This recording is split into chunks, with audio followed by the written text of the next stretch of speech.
اس طرح میرے بھائی اللہ کا بہت بڑا احسان ہوا ہے کہ ہمارے اوپر جو اللہ رب العزت نے تھوڑا سا بھی جو ہمیں علم دیا ہے، جو بھی کوئی نعمت دی ہے اللہ رب العزت کی طرف سے، اللہ نے، یہ اللہ کی طرف سے ہی ہے۔ ہمارے ہاتھ میں اس کے کوئی کرنا نہیں ہے، ہماری طاقت سے نہیں ہوا ہے، کیونکہ اللہ رب العزت نے قرآن میں فرمایا کہ سورہ کہف میں اللہ نے فرمایا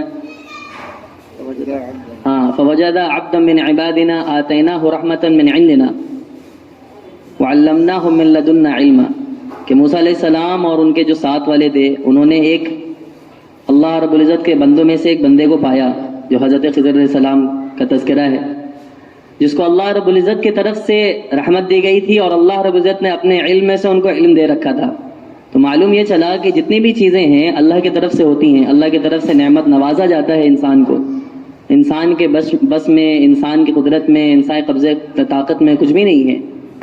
اسی وجہ سے میرے بھائیو، اللہ رب العزت کی طرف سے جب ساری چیزیں ہیں، تمام نعمتیں ہیں، تمام توفیقات ہیں، تو اللہ رب العزت نے قرآن میں فرمایا ہے یا ایھا الذین آمنوا اتقوا اللہ حق تقاتہ، کہ اے ایمان والو اللہ سے جس طرح ڈرنے کا حق ہے اس طرح ڈرو، ولا تموتن الا وانتم مسلمون، اور تمہاری موت اس حال میں آئے کہ تم مسلمان کی حالت میں ہو۔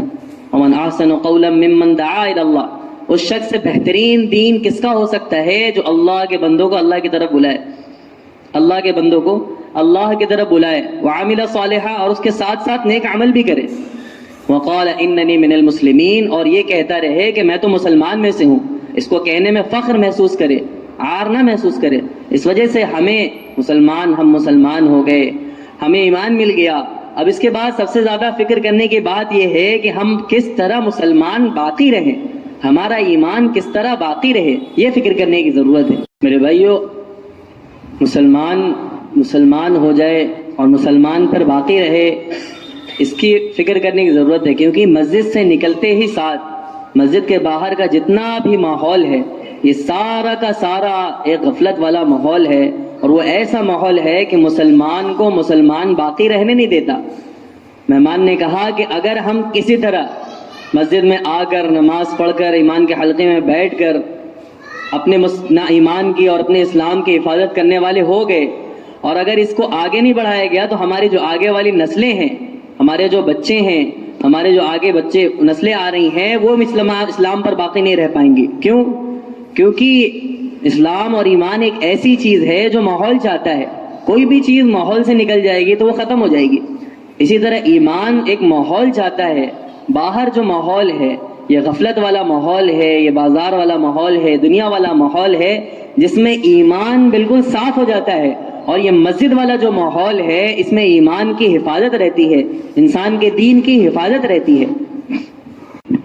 بڑے سوچنے والی بات ہے میرے بھائیوں کہ ابراہیم علیہ السلام جیسا موحد نبی، اتنے بڑے موحد ہے نا، وہ اس بات کی فکر کر رہے ہیں اور اللہ رب العزت سے دعا کر رہے ہیں کہ اے اللہ، مجھے اور میری نسلوں میں، مجھے اور میرے اللہ ربنا وجعلنا مسلمین لک امۃ من ذریتنا امۃ مسلمۃ لک، کہ اے اللہ ہمیں بھی اسلام پر باقی رکھیے اور ہماری جو آگے کی نسلیں آنے والی ہیں ان کو بھی اسلام پر رکھیے۔ بڑی سوچنے والی بات ہے، ایک ایسا نبی جس کی نسلوں میں نبیوں چلی ہیں، انبیاء کے دور چلا ہے، نسلوں میں نبی ہی نبی، بیٹا نبی، اس کے پوتے نبی، پھر پوتے کے بیٹے نبی، نبیوں کا نبوت کا دور چلا ہے، وہ اس بات کی فکر کر رہے ہیں کہ میں بھی اسلام پر باقی رہوں اور میری نسلیں بھی اسلام پر باقی رہیں۔ اور اپنے بچوں کو کیا وصیت کر رہے ہیں؟ یہ نہیں وصیت کر رہے ہیں کہ بیٹا انجینئر بن جانا، اچھے گھر بنا لینا، اچھے ڈاکٹر بن جانا، یا پھر ذرا عہدہ حاصل کر لینا۔ کیا وصیت کر رہے ہیں؟ فَلَا تَمُوتُنَّ إِلَّا وَأَنْتُمْ مُسْلِمُونَ، کہ تم اس حال میں تمہاری موت آئے کہ تم اللہ کو ایک مان رہے ہو اور اسلام پر مضبوطی سے باقی رہو۔ کیوں؟ کہ ابراہیم علیہ السلام سمجھ رہے تھے اس چیز کی قیمت۔ وہ جانتے تھے کہ باہر کی جتنی بھی ماحول ہے وہ غفلت کا ماحول ہے، دنیا کا جتنا ماحول ہے یہ غفلت کا ماحول ہے۔ اگر اپنے اسلام کی حفاظت نہیں کی گئی، اپنے ایمان کی حفاظت نہیں کی گئی تو بہت مشکل ہو جائے گا اس غفلت والے ماحول میں اپنے آپ کو بچانا۔ میرے بھائیو، اس مسلمان کو جو دنیا میں اللہ نے بھیجا ہے، یہ اپنے آپ کو اللہ اپنے عبادت کے لیے بھیجا ہے اس دنیا میں. اللہ نے اپنی عبادت کے لیے پیدا کیا ہے کہ اللہ کی عبادت کرے, اللہ کو پہچانا جائے. یہ ڈاکٹریٹ کرنے کے لیے یا پھر انجینئرنگ کرنے کے لیے یا پھر دنیا کے علوم حاصل کرنے کے لیے, دنیا کمانے کے لیے نہیں بھیجا گیا. حالانکہ یہ ساری چیزیں دنیا میں کرنی ہیں, دنیا میں رہنا ہے تو دنیا میں یہ ساری چیزیں کرنی پڑیں گی, لیکن یہ ساری چیزوں میں دین کے فکر کے ساتھ کرنی ہے. یہ ساری چیزوں میں دین کی فکر کو داخل کرنا ہے. اللہ رب العزت کے وہاں سوال ہوگا کہ دنیا میں کیا کر کے آئے ہو. کوئی شخص جواب دے گا, اگر کوئی جواب دے دے ہم انجینئرنگ کر رہے تھے, ہم ڈاکٹرنگ کر رہے تھے, ہم مال کما رہے تھے, ہم بزنس کر رہے تھے, ہم تجارت کر رہے تھے, ہم زراعت کر رہے تھے, اور یہ ساری چیزیں ہم دین کی فکر کے ساتھ کر رہے تھے, اپنی ایمان کی فکر کر رہے تھے, لوگوں کے ایمان کی فکر کر رہے تھے, دین کی فکر کر رہے تھے, تب جا کر یہ انسان بچ سکتا ہے, تب جا کر یہ انسان اللہ کے سامنے جواب دہی کر سکتا ہے. ورنہ اگر یہ فکر نہیں ہوگی زندگی میں تو میرے بھائیوں بہت مشکل ہے, بہت زیادہ مشکل ہے کہ انسان آخرت میں اللہ کے عقاب سے بچ سکے. اگر انسان کو ایمان سیکھنا ہے, اسلام سیکھنا ہے, تو میرے بھائیوں کوئی ایسی جگہ نہیں ہے اس مسجد کے باہر کہ جہاں پر جا کر سیکھ سکے. انجینئرنگ میں آپ کو, ڈاکٹرنگ میں آپ کو ایمان نہیں سکھایا جائے گا, یہ نہیں بتایا جائے گا آپ کا ایمان کیسے مزید آپ کا ایمان کیسے بڑھتا ہے, یہ نہیں بتایا جائے گا کہ اس ٹیبلٹ یہ والی ٹیبلٹ لے لیں گے تو آپ 5 وقت کے نمازی بن جائیں گے, یہ والی ٹیبلٹ آپ کھا لیں گے تو آپ کا روزہ, آپ ماشاءاللہ روزے دار بن جائیں گے. وہ سارے کے سارے ماحول, ان ساری چیزوں کو سیکھنے کے لیے, اپنے ایمان کی, دین کی حفاظت کے لیے اس مسجد کے ماحول میں آنا پڑے گا.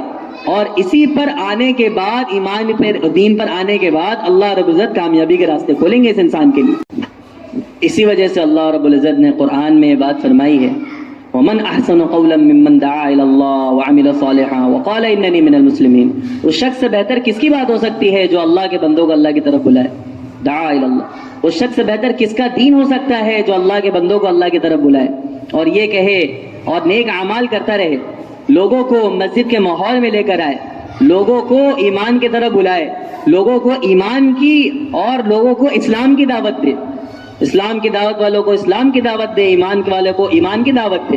اس کی ضرورت ہے. اور پھر اس کے بعد نیک اعمال کرے, یعنی ان لوگوں کو اعمال سکھائے, اپنے اعمال کے ساتھ کرتے کرتے, اپنے اعمال کے ساتھ ساتھ اپنے اعمال کی پابندی رکھے اور یہ کہے کہ میں تو مسلمانوں میں سے ہوں. اب یہ اسی کے لیے میرے بھائیوں یہ فکر ہے, یہ بار بار کی محنت ہے. چاہے وہ کوئی بھی ڈاکٹر ہو, چاہے کوئی بھی انجینئر ہو, یہ دنیا کے جتنے بھی شعبے ہیں, چاہے وہ بزنس مین ہو, چاہے MBBS ہو, چاہے کسی بھی شعبے کا آدمی ہو, اس کا علم جو ہے وہ قبر تک ہے, قبر سے پہلے تک ہے, قبر کے اندر نہیں جائے گا. کوئی انجینئر ہو, سول انجینئر ہو, وہ قبر کے اندر جا کر اپنی قبر کو پکی نہیں کر سکتا اندر سے. کوئی ڈاکٹر ہے, قبر کے اندر جا کر اگر اس سے کوئی کیڑا کاٹ لے تو اپنا علاج نہیں کر سکتا, کچھ نہیں کر سکتا. اس کا علم سارا کا سارا قبر کے باہر رہ جائے گا. قبر کے اندر جو کام آئے گا وہ اعمال کام آئیں گے. عذاب آئے گا, قرآن بچائے گا, عذاب آئے گا, نماز بچائے گی, عذاب آئے گا, ذکر بچائیں گے, اور کوئی نہیں بچا سکتا. اس وجہ سے یہ اعمال جو ہے وہ قبر میں کام آئیں گے, ایمان قبر میں کام آئیں گے. یہ دنیا کے علوم سارے کے سارے سب قبر کے باہر رہ جائیں گے. اس وجہ سے میرے بھائی ہمیں فکر کرنی ہے کہ کس طرح ہم بھی اپنے ایمان پر باقی رہیں اور اپنی فکر کریں, اور اپنے گھر والوں کی, اپنے بچوں کی, اپنے بیوی, اپنے اہل و عیال کی بھی فکر کریں. اس کی بات کی کہ وہ بھی اسلام پر باقی رہیں, دین پر باقی رہیں. کیونکہ قبر میں جتنے بھی شعبے ہیں دنیا کے, ہم جتنا بھی شعبہ سیکھ لیں, یہ قبر سے پہلے سارے کے سارے شعبے بالکل ختم ہو جائیں گے. چاہے وہ ایمان والا ہو, چاہے غیر ایمان والا ہو, کسی کا کوئی شعبہ کام میں نہیں آنا. چاہے کتنا ہی ہم علوم حاصل کر لیں, یہ دنیا تک رہے گا. قبر کے بعد جتنے بھی کام آئیں گے وہ دین کام آئے گا. اس وجہ سے اپنی فکر کرنی ہے, اپنے بچوں کی, اپنے اہل و عیال کی, اپنی بیوی کی, اپنے والدین کی, اپنے گھر والوں کی فکر کرنی ہے اس سے تعلق سے کہ کس طرح ہم اپنے ایمان پر باقی رہیں اور ہمارے گھر والے بھی ایمان پر باقی رہیں. ابراہیم علیہ السلام جیسا اتنا بڑا نبی, اتنے بڑے نبی, موحد, اتنے بڑے موحد, وہ اس بات کی فکر کر رہے اپنے بچوں کی کہ اے میرے بچوں, تم صرف اور صرف اسلام کی حالت میں تمہاری موت آئے, تم اس حال میں نہ مرنا کہ تمہارا اسلام جا چکا ہو, تمہاری موت اس حال میں آئے کہ تمہاری زندگی میں ایمان باقی ہو, اسلام باقی ہو. وہ اس بات کی فکر کر رہے ہیں. ہمیں بھی اس بات کی فکر کرنی ہے اپنے گھر میں, اپنے بچوں میں. بچوں کو مسجد کے ماحول میں لے کے آنا ہے, گھر والوں کو تعلیم سے جوڑنا ہے, ان کو اللہ کا تعارف کروانا ہے. اس کی ہمیں فکر کرنی ہے. اور یہ جو دنیا کی زندگی ہے, یہ اسی کے لیے زندگی دی اللہ رب العزت نے. یہ موقع ہے, یہ فرصت ہے, پوری دنیا کی زندگی، اس کے بعد کوئی زندگی نہیں آنی. ہمیں اللہ رب العزت نے کھانے کمانے کے لیے نہیں دی یہ زندگی کہ پوری زندگی ہم اسی میں لگا دیں. ایک ضرورت کی چیز ہے، ضرورت بھر رکھی جاتی ہے اس کو.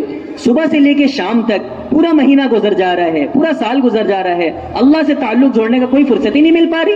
اسی وجہ سے اللہ رب العزت نے فرمایا ہے وَلَا تَتَّبِعُوا خُطُوَاتِ الشَّيْطَانِ کہ شیطان کے نقش قدم پر نہ چلنا، شیطان کی اتباع نہ کرنا. وہ تو ہمیں چاہتا ہی ہے کہ وہ ہمیں دنیا میں لگائے رہے اور دین سے بالکل غافل کر لے. یہ دنیا میرے بھائیوں موت سے پہلے اللہ نے یہ پوری فرصت دے کے رکھی ہے دنیا کی زندگی. اس میں ہم فکر کریں کہ ضرورت کی چیزوں کو ضرورت بھر رکھے اور جو اصل مقصد ہے، جو اصل زندگی آنے والی ہے، اس کی اپنی بھی فکر کریں اور اپنے اہل و عیال کی بھی اس کی فکر کریں.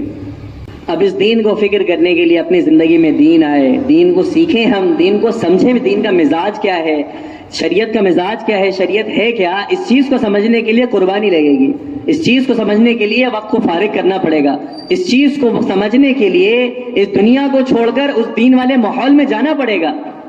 اس کو چھوڑ کر اپنے کاروبار کو، اپنے تجارت کو، جو بھی چیزیں ہیں، جس چیز میں بھی ہم مشغول ہیں، ملازمت میں جس اعتبار سے بھی ہیں، اس کو کچھ وقت تک قربان کر کے اللہ کے لیے کچھ وقت کو فارغ کرنا پڑے گا. اس کی فکر کرنی پڑے گی. بغیر فکر کے، بغیر قربانی کے، بغیر مجاہدے کے نہیں آ سکتی.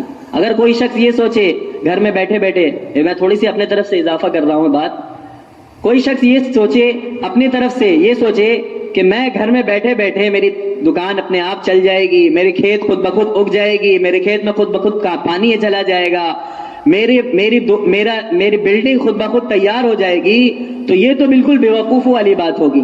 ہر شخص اس کو کہے گا کہ تو بیوقوفوں والی بات کر رہا ہے، تو بالکل بیوقوفوں والی بات کر رہا ہے. پھر میرے بھائیوں کس طرح ہم یہ سوچ سکتے ہیں کہ ہماری زندگی میں بغیر محنت کے، بغیر نکلے ایمان اور دین ہمارا محفوظ ہو جائے گا؟